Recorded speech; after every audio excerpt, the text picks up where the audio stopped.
अभी हमें ज्वाइन किया है रुकने सूबाई असम्बली हैं एमक्यूएम पाकिस्तान के ताहा अहमद। सर बहुत शुक्रिया 5 न्यूज़ को वक्त देने के लिए। सर ये क्या कहेंगे इस वाक़े के ऊपर, और हुकूमत की जानिब से तो दावे किए जा रहे हैं कि रात से ऑपरेशन जारी है और इकदाम भी किए जा रहे हैं, तमाम तर वसाइल बरूए कार लाए जा रहे हैं, तो आप इसके ऊपर क्या कहेंगे? देखिए, बिल्कुल आपकी बात को मैंने सुना, आपके चैनल को भी मैं रात से फॉलो कर रहा हूँ। मैं वहाँ 10:30 बजे से तकरीबन सुबह 6 बजे तक मौजूद था। हमारे अरकान कौमी सूबाई असेंबली कारकुनान की एक बड़ी तादाद वहाँ मौजूद है। अगर पर वक्त कार्रवाई होती तो शायद नुकसान इतना बड़ा ना होता। 1.5 घंटा तो वहाँ पे सिर्फ पहुंचने में लगा है फायर ब्रिगेड को। एक रिस्पांस टाइम होता है, एक तरीक़ेकार होता है। ऐसा कैसे हो सकता है कि 1.5 घंटे में फायर ब्रिगेड पहुंचेगी? अगर 1.5 घंटे में फायर ब्रिगेड पहुंचेगी और वो भी बगैर किसी प्रॉपर इक्विपमेंट के, बगैर किसी स्किल्ड लोगों के, तो फिर जाहिर है नुकसान जैसा हुआ है वैसा ही होना था।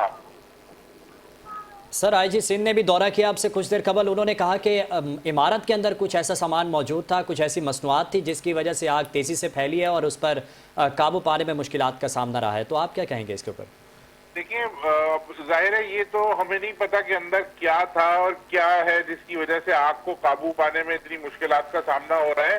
बहरहाल हम ये समझते हैं कि अगर टाइमली ऑपरेशन होता, टाइमली रिस्पांस होता, हमारे पास इक्विपमेंट हमारी हुकूमत के पास पूरा होता, हमारे जो फायर ब्रिगेड का अमला है उन बेचारों की प्रॉपर ट्रेनिंग होती, हमारे पास रेस्क्यू का कोई निजाम बेहतर होता, तो ये नुकसान इतना बड़ा ना होता। अब जिनकी जानें चली गई वो तो चली गई, जिनका माल चला गया चला गया। हम यहाँ पे बात करते रह जाएंगे। हमारी ये डिमांड है हुकूमत से, वफाकी हुकूमत से, सूबाई हुकूमत से, कि ये वो लोग हैं जो पाकिस्तान की मईशत को चलाते हैं, ये पाकिस्तान को चलाने वाले हैं, पाकिस्तान को पालने वाले लोग हैं।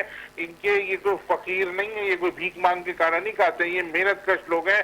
फिल फॉर इनके को कंपनसेट किया जाए, जिनका नुकसान हुआ है उनको उनके नुकसान की भरपाई की जाए। सर इतना बड़ा वाक़या है, ये 6 अफराद जाँ बहक हुए हैं, इसके अंदर 20 से ज़ायद ज़ख्मी हैं और तकरीबन 12 घंटे गुजरने के बावजूद भी मेयर कराची जाए वकुआ पर नहीं पहुँचे, जिनके ज़ेर इंतज़ाम ये सारा रेस्क्यू का अमल भी होता है, KMC भी उनके अंडर है। तो क्या कहेंगे आप इस पर? मेयर कराची तो इस्लामाबाद में अपनी कारकर्दगी की तारीफें करने और करवाने में मसरूफ है, और वो तो जो हुकूमत मेहनत कर रही है लोगों को ले जा के इस्लामाबाद प्रेजेंटेशन दिखाने की और कंप्यूटर पे अपनी कारकर्दगी दिखाने की, हम समझते हैं कि अगर वो कारकर्दगी सड़क पे दिखाएं तो ज्यादा बेहतर होगा। जिसको भी कराची में या पूरे सिंध में हुकूमत की कारकर्दगी पे कोई शक हो तो वो 1 घंटे अपनी गाड़ी में घूम ले, कराची की सड़कों का चक्कर लगा ले, खबरें देखना शुरू कर दे, तो उसको पता चल जाएगा कि दुनिया चांद पे जा रही है और हमारे पास गटर के ढक्कन नहीं है, हमारे पास कुत्ते के काटने की वैक्सीन नहीं है, हमारे पास 1.5 घंटे में फायर ब्रिगेड पहुंचती है। 1.5 घंटे में गजब खुदा का, अगर आप देखें दुनिया में जो रेस्क्यू टाइम है वो कितना है। 1.5 घंटे अगर किसी इमारत पे आग लगी रहेगी तो फिर वही होगा जो हुआ। ताहा साहब, ताजरों का अरबों का नुकसान हुआ है, जानी नुकसान अलग हुआ है और माली एक हद तक नुकसान हुआ है, और इंतज़ामिया भी मौजूद नहीं थी वहाँ पर। लोगों का कहना है कि जब ये वाक़या पेश आया तो इंतज़ामिया की तरफ से कारकर्दगी में कोताही देखने में आई है, और ताजरों का जो अरबों का नुकसान हुआ है, जैसे मुनम ज़फ़र ने भी कहा कि दुनिया में आग बुझाने के लिए हेलीकॉप्टर्स होते हैं, और यहाँ तो हेलीकॉप्टर्स तो चले छोड़ें दूर की बात है, गाड़ियाँ भी वक्त पर नहीं पहुँची। इस पर आप क्या कहेंगे? बिल्कुल, ये मैं कह तो रहा हूं कि ये वाली चीज अगर टाइमली हो जाती, इसकी टाइमली मैनेजमेंट हो जाती तो इतना बड़ा नुकसान ना होता। ये एक आग को जो हादसे में तब्दील किया है वो हुकूमती गफलत ने किया है। हम हुकूमत की नीयत पे शक नहीं कर रहे, हम सियासत बराए सियासत नहीं कर रहे, हम इल्जामात की सियासत नहीं कर रहे।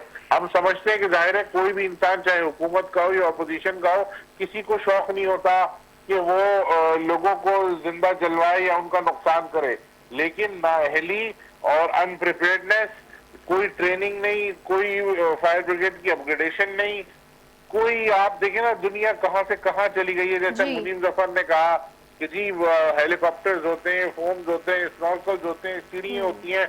हमने देखा कैसे लोग जो थे वो बेचारे गिर रहे थे, और किस तरीके से जो हमारा फायर ब्रिगेड का अमला है वो बेचारे भी अनट्रेन्ड लोग हैं, उनको भी कोई ट्रेनिंग नहीं है, उनको भी कोई ऐसा तरीक़ेकार नहीं आता कि वो ऐसी सिचुएशन से निपट सकें।